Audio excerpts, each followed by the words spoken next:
5 policías muertos, 10 heridos, 3 patrullas destrozadas a balazos en medio de una carretera de la meseta purépecha. Lo que ocurrió en Michoacán el pasado 10 de junio no fue un enfrentamiento cualquiera. Fue una emboscada planificada con precisión militar, ejecutada por un comando armado con rifles de asalto, y lo que Harfuch descubrió después cambió por completo la dirección de esta investigación. Porque los responsables no solo estaban escondidos entre los arbustos esperando el paso del convoy policial. Algunos de ellos vestían uniforme, algunos de ellos tenían placa, y algunos de ellos cobraban quincena del gobierno municipal de Coeneo. Esto es lo que ningún noticiero te va a contar completo. Lo que pasó en la comunidad de La Mojonera, municipio de Nahuatzin, no fue un ataque improvisado. Fue una operación de cacería contra la Guardia Civil de Michoacán. Y detrás de esa emboscada hay una red que conecta al Cártel Jalisco Nueva Generación con paramilitares colombianos, con policías municipales corruptos y con una mujer que ocupaba el cargo de directora de seguridad pública de un municipio entero. Pero para entender cómo se llegó hasta ahí, hay que empezar por el principio. Y el principio no es la emboscada.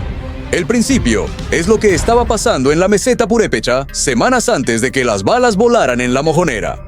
Quédate, porque lo que vas a descubrir en los próximos minutos es mucho más grave que 5 policías caídos en una carretera. Lo que vas a descubrir es cómo el crimen organizado había infiltrado desde dentro la propia estructura policial, que supuestamente debía proteger a los ciudadanos de esa región. Para entender la magnitud de lo que ocurrió aquel miércoles 10 de junio, hay que saber qué territorio estamos pisando. La meseta purépecha no es cualquier zona de Michoacán. Es una región de comunidades indígenas ancestrales, de pueblos que durante siglos han mantenido sus propias formas de gobierno, sus guardias comunales, sus bosques, su autonomía. Cherán, Nahuatzin, Cevina, Carapán, Acachuén, nombres que suenan a historia antigua, pero que hoy están en el centro de una guerra moderna. Porque el Cártel Jalisco Nueva Generación decidió que quería esa tierra, y para tomarla, no mandó a los sicarios de siempre, mandó a algo mucho peor. Apenas 2 semanas antes de la emboscada, el fiscal general de Michoacán, Carlos Torres Piña, había soltado una bomba informativa que pasó casi desapercibida en los medios nacionales. Confirmó ante cámaras que en la meseta purépecha operaba una célula criminal integrada por ciudadanos colombianos, vinculados directamente al CJNG. No eran sicarios comunes. Las autoridades los describieron como hombres con entrenamiento militar, capacidad de desplazamiento táctico, uso de armas largas y disciplina operativa. La lógica que seguían era más cercana a la de una estructura paramilitar que a la de una banda criminal convencional. Profesionales de la guerra importados desde Sudamérica para hacer lo que los sicarios locales no podían: tomar territorio indígena por la fuerza. Y no era la primera vez que se detectaba a colombianos ligados al narco en Michoacán. En municipios de Tierra Caliente, como Buenavista, las fuerzas federales habían detenido anteriormente a ciudadanos de esa nacionalidad presuntamente especializados en la fabricación y ensamblaje de explosivos improvisados, los mismos explosivos que el CJNG utiliza en sus drones de ataque. Pero lo que estaba pasando en la meseta purépecha era diferente. Esto no era un técnico de explosivos escondido en un rancho. Esto era un contingente armado moviéndose en convoyes de 8 a 10 camionetas con total impunidad entre Zacapu, Nahuatzin, Chilchota y Tangancícuaro. Un ejército privado operando a plena luz del día en territorio mexicano. Y eso no es lo más impactante de esta historia. En unos minutos vas a descubrir qué encontró Harfuch cuando empezó a tirar del hilo de la emboscada y quién estaba realmente al frente del convoy que masacró a los policías de la Guardia Civil. Si todavía no te has suscrito a este canal, este es el momento. Aquí te contamos lo que otros no se atreven a contar, con los detalles que no aparecen en los titulares. Suscríbete y activa la campana para no perderte nada. Volvamos a la meseta. Antes de la emboscada del 10 de junio, la zona ya estaba en llamas. El 17 de mayo, en la comunidad de Cevina, municipio de Nahuatzin, 2 guardias comunales, conocidos localmente como cuarichas, fueron asesinados a tiros durante una ofensiva criminal nocturna contra la base de la Corporación de Seguridad Comunitaria, Cevina, una comunidad que desde 2019 se gobierna bajo la figura de autogobierno indígena, quedó en estado de alerta máxima. Los pobladores bloquearon todos los accesos, no dejaron entrar a nadie, ni siquiera a los peritos de la fiscalía. Tuvieron que pasar horas de negociación entre autoridades estatales y la comunidad para que finalmente se permitiera el ingreso de los agentes y el desarrollo de las actuaciones ministeriales. Ese dato ya era una señal. Cuando una comunidad indígena con tradición de autogobierno prefiere cerrar sus puertas al Estado antes que arriesgarse a dejar entrar al enemigo disfrazado de autoridad, es porque la desconfianza hacia las instituciones ha llegado a un nivel crítico. Días antes, en Acachuén, otro ataque había dejado a 2 comuneros muertos, un profesor y un trabajador del panteón local. La comunidad también se cerró, y el patrón era claro para quien quisiera verlo. El CJNG, a través de su célula de colombianos, estaba probando las defensas de los pueblos purépechas. Atacaba, medía la respuesta y avanzaba. Su objetivo no era solo el control de rutas de narcotráfico. Querían la cabecera municipal de Nahuatzen como centro de operaciones para desde ahí lanzar incursiones hacia Cherán, el símbolo más fuerte de la resistencia indígena en Michoacán. El pueblo que en 2011 expulsó a los talamontes y al crimen organizado y se autogobernó, y hacia la cañada de los 11 pueblos y la sierra de los municipios de Charapán y Los Reyes. El CJNG no quería solo traficar droga por esos caminos. Quería controlar el territorio completo, los bosques, los recursos forestales, las rutas comerciales, y para eso necesitaba romper la resistencia de las comunidades indígenas una por una. La inteligencia estatal había detectado los movimientos, los convoyes de camionetas, las rutas, las frecuencias. Pero faltaba algo. Faltaba entender cómo se movían con tanta facilidad, cómo sabían por dónde iban las patrullas, cómo esquivaban los retenes, cómo llegaban siempre un paso adelante de las fuerzas de seguridad. Y la respuesta a esa pregunta estaba a punto de explotar de la peor manera posible en una carretera entre Zacapu y Nahuatzen. Pero todavía no te he contado la parte más oscura de esta historia. Lo que ocurrió en La Mojonera tiene un detalle que convierte esta emboscada en algo mucho más peligroso que un simple ataque del crimen organizado. Ese detalle lo revelaremos en unos minutos. Miércoles 10 de junio de 2026, 3 de la tarde. Un convoy de la Guardia Civil de Michoacán avanza por la carretera estatal que conecta Zacapu con Nahuatzen. Son patrullas de la Secretaría de Seguridad Pública Estatal. Los agentes realizan labores de reforzamiento en la meseta purépecha, una región que en las últimas semanas se había convertido en zona de guerra. Van alertas, pero no lo suficiente. Porque lo que les espera no es un retén improvisado, ni un par de tipos con pistola disparando desde una camioneta. A la altura del poblado de La Mojonera, todo cambia en un segundo. A ambos lados de la carretera, parapetados detrás de árboles y arbustos, decenas de hombres armados con rifles de asalto abren fuego simultáneo contra el convoy. Es un fuego cruzado planificado. Una trampa mortal diseñada por alguien que sabe de emboscadas, que conoce el terreno, que ha estudiado los tiempos de respuesta de las fuerzas de seguridad y que ha elegido el punto exacto donde la carretera se estrecha y no hay escapatoria. Los primeros impactos destrozan los parabrisas, revientan los neumáticos. Los policías quedan atrapados entre el fuego cruzado con vehículos inmovilizados y sin cobertura posible. Varios de ellos no tienen ni un segundo para reaccionar antes de que las balas los alcancen. Las imágenes que circularon después mostraban una patrulla de la Guardia Civil con el parabrisas completamente destrozado por los impactos y los neumáticos reventados. Una imagen que dice más que cualquier comunicado oficial. El caos dura minutos que parecen horas. Cuando el silencio vuelve a la carretera, el saldo es devastador. 5 agentes de la Guardia Civil han muerto. Porfirio Rodríguez Briceño, Mateo Valdés Abarca, Brandon Josué Zamora Torres, Jonathan Mondragón Servín, Francisco Javier Otero Damas. 5 nombres, 5 familias destrozadas. Otros 10 policías han resultado heridos, varios de ellos de gravedad extrema. Las patrullas quedan convertidas en chatarra perforada por decenas de impactos de bala. El llamado de auxilio sale inmediatamente. Y aquí es donde entra Harfuch. La respuesta no se hizo esperar. Esa misma tarde, el gobernador de Michoacán, Alfredo Ramírez Bedoya, establece comunicación directa con Omar García Harfuch, secretario de Seguridad y Protección Ciudadana del Gobierno Federal. Y la conversación no es protocolar. Es una llamada de guerra. Harfuch no envía un comunicado de condolencias. Harfuch activa la maquinaria. En cuestión de horas, 2 helicópteros artillados sobrevuelan la meseta purépecha. No son helicópteros de observación, son máquinas de guerra, equipadas para combate aéreo, con capacidad de fuego directo sobre blancos terrestres. Y no van solos. Vehículos tácticos blindados del ejército mexicano avanzan por las carreteras de la región. Elementos de la Guardia Nacional se despliegan en los accesos. la Guardia Civil Estatal refuerza sus posiciones.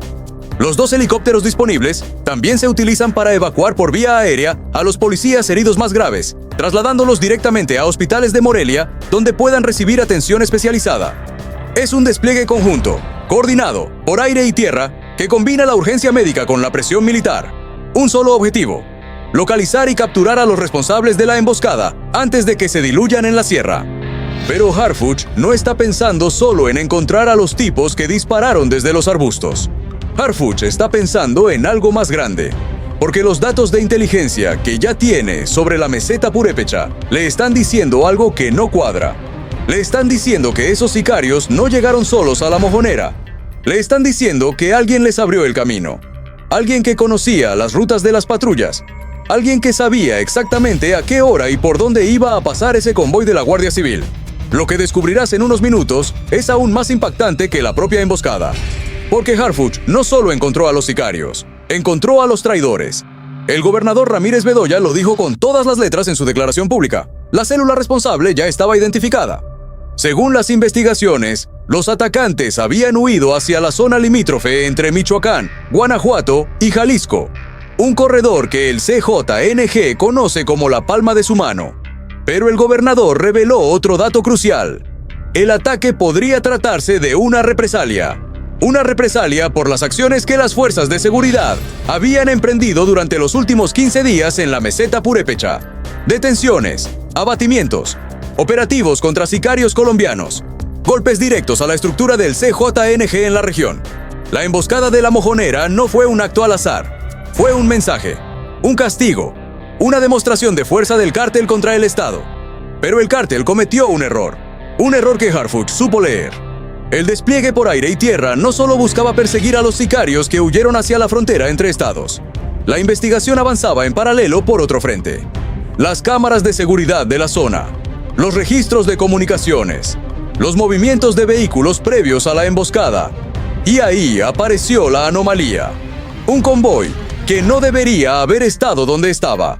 Un grupo de personas uniformadas con indumentaria táctica que se movían por las cercanías de la mojonera justo antes del ataque. No eran sicarios disfrazados, eran policías municipales del municipio de Coeneo. Y no estaban ahí por casualidad. El operativo que vino después fue quirúrgico. Personal de la Fiscalía General del Estado de Michoacán, en coordinación con la Secretaría de Seguridad Pública Estatal, interceptó a un grupo de personas uniformadas que portaban indumentaria táctica y se identificaron como miembros de la policía de Coeneo. Al revisar el vehículo en el que se trasladaban, los agentes encontraron armamento, sustancias con características de narcóticos e insignias presuntamente relacionadas con el CJNG. 8 personas fueron detenidas. 8. Y entre ellas, la directora de Seguridad Pública del municipio de Coeneo, Celia Vargas Torres, una mujer que vestía ropa táctica color azul, similar al uniforme de su propia dependencia de seguridad. Una mujer que supuestamente debía proteger a los ciudadanos de su municipio. Una mujer que, según las investigaciones, iba al frente de un convoy criminal del CJNG. Su nombre fue confirmado a través del Registro Nacional de Detenciones. Y con su nombre cayó la máscara de toda una estructura de traición institucional que llevaba operando quién sabe cuánto tiempo en la meseta purépecha. Pero espera, porque lo que revelaron los reportes de investigación es todavía peor de lo que imaginas. Según las primeras pesquisas, los 8 policías de Coeneo no estaban simplemente involucrados con el cártel. Estaban operando como punteros. Los punteros son la avanzada del convoy criminal. Son los que van al frente, los que vigilan, los que reportan por radio la posición de las fuerzas de seguridad, los que abren paso, los que aseguran que el camino esté limpio para que el grupo armado pueda actuar sin sorpresas. Los 8 policías de Coeneo, con su directora de Seguridad Pública a la cabeza, iban al frente del convoy del CJNG que perpetró la emboscada contra sus propios compañeros de la Guardia Civil en La Mojonera. Policías guiando a sicarios para masacrar a otros policías. Esa es la dimensión de lo que Harfuch destapó. Y todavía no te he contado el dato que conecta todo esto con algo mucho más grande. Los 8 detenidos fueron puestos a disposición del Ministerio Público. Se les investiga por narcomenudeo y cohecho, pero las líneas de investigación van mucho más allá. La Fiscalía busca determinar el nivel exacto de participación de cada uno de ellos en la emboscada. ¿Cuántos sabían? ¿Desde cuándo trabajaban para el cártel? ¿Quién los reclutó? Y sobre todo, si hay más policías municipales en otros municipios de la meseta purépecha que estén prestando el mismo servicio al CJNG. Porque el patrón que Harfuch detectó no es un caso aislado. La infiltración del crimen organizado en las policías municipales de Michoacán es un fenómeno que las autoridades federales llevan meses rastreando, y Coeneo podría ser solo la punta de un iceberg mucho más profundo. Si una directora de seguridad municipal podía operar abiertamente como puntero del CJNG sin que nadie lo detectara, hasta que ocurrió una masacre, eso significa que los mecanismos de control interno fallaron completamente. O peor, que alguien los desactivó a propósito. El propio ayuntamiento de Coeneo, encabezado por la alcaldesa Valeria Aguilar Juárez, publicó un comunicado la noche del 11 de junio, describiendo el operativo como una simple acción de patrullaje y vigilancia. Una versión que choca frontalmente con lo que la fiscalía encontró en los vehículos, armas, droga e insignias del CJNG. El propio gobernador Bedoya confirmó apenas hoy, 16 de junio, que la investigación sobre los policías de Coeneo sigue abierta y que Harfuch está personalmente pendiente de los avances. No es un caso cerrado. Es un caso que sigue creciendo hacia arriba. Justo cuando crees que ya lo sabes todo, ocurre algo que nadie esperaba. Porque esta historia no termina en la detención de 8 policías corruptos. Esta historia apunta hacia arriba. Los colombianos del CJNG que operan en la meseta purépecha no son un grupo improvisado. Son una estructura con logística, con comunicaciones, con capacidad de reclutar policías locales, con convoyes de hasta 10 camionetas, con entrenamiento militar y con un plan de expansión territorial que abarca desde la Ciénega de Zacapu hasta Cherán, desde Nahuatzen hasta Los Reyes, desde Charapán hasta la Cañada de los 11 Pueblos. Y esa estructura no se sostiene sola. Alguien la financia, alguien la protege, alguien le da las órdenes desde arriba. Las investigaciones que Harfuch coordina con la Fiscalía de Michoacán, con la Secretaría de la Defensa Nacional y con la Guardia Nacional no buscan solo a los sicarios que apretaron el gatillo en la mojonera. Buscan la cadena completa, desde el puntero hasta el jefe de plaza, desde el colombiano que carga el rifle hasta el operador financiero que mueve el dinero, desde la directora de policía que vendió su placa hasta el contacto dentro del CJNG que la compró. Los heridos de la emboscada fueron trasladados por vía aérea a hospitales de Morelia. 4 de los 5 policías heridos de gravedad seguían hospitalizados días después del ataque. Y mientras ellos luchaban por su vida, las fuerzas federales y estatales mantenían el cerco sobre la meseta purépecha.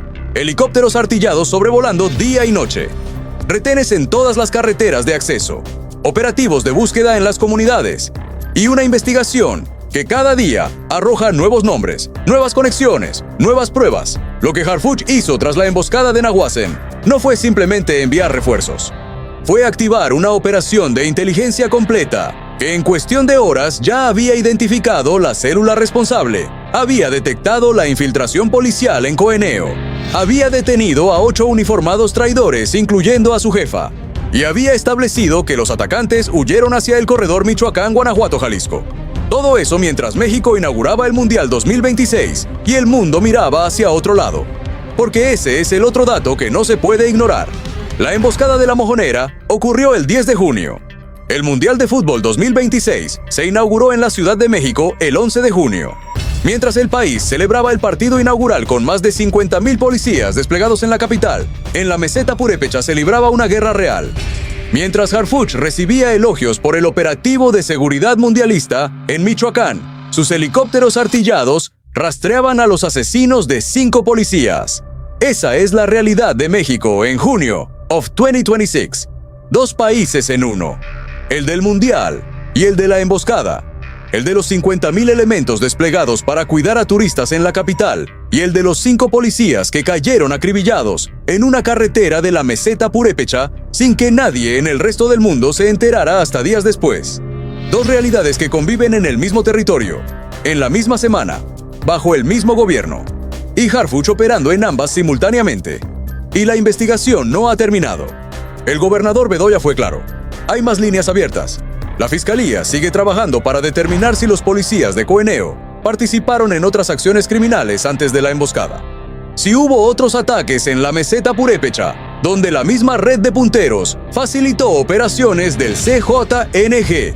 Si hay más municipios comprometidos y si los colombianos que operan en la región tienen conexiones con otras células del cártel, en Tierra Caliente, en Jalisco, en Guanajuato. Harfuch lo dijo sin rodeos en su comunicación con el gobernador. Todo el respaldo de la Federación está sobre la mesa para que este caso no quede impune.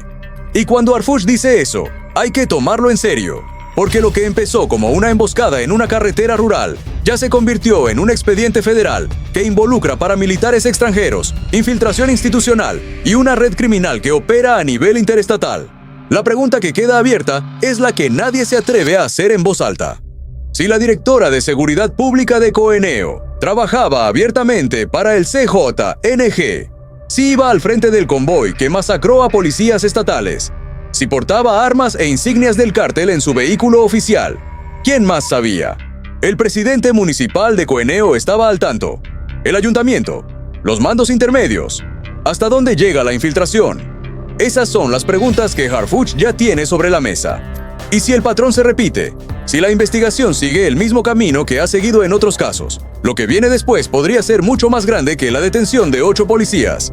Podría ser la caída de toda una estructura de protección institucional del CJNG en la meseta purépecha.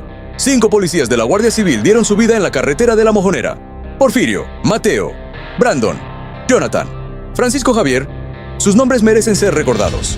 Porque mientras el mundo miraba el fútbol, ellos estaban en la línea de fuego. Y mientras sus familias lloraban, Harfuch ya estaba tirando del hilo que llevó hasta los traidores que los entregaron. Si esta historia te ha dejado pensando, imagina lo que encontrarás en los próximos videos de este canal. Aquí no te contamos las noticias como las cuentan todos. Aquí te contamos lo que hay detrás, las conexiones, los nombres, los expedientes, lo que otros prefieren no tocar. Suscríbete, activa la campana y no te pierdas nada, porque lo que viene de Michoacán apenas está empezando. Y cuando Harfuch abre un expediente, no lo cierra hasta que cae el último nombre de la lista.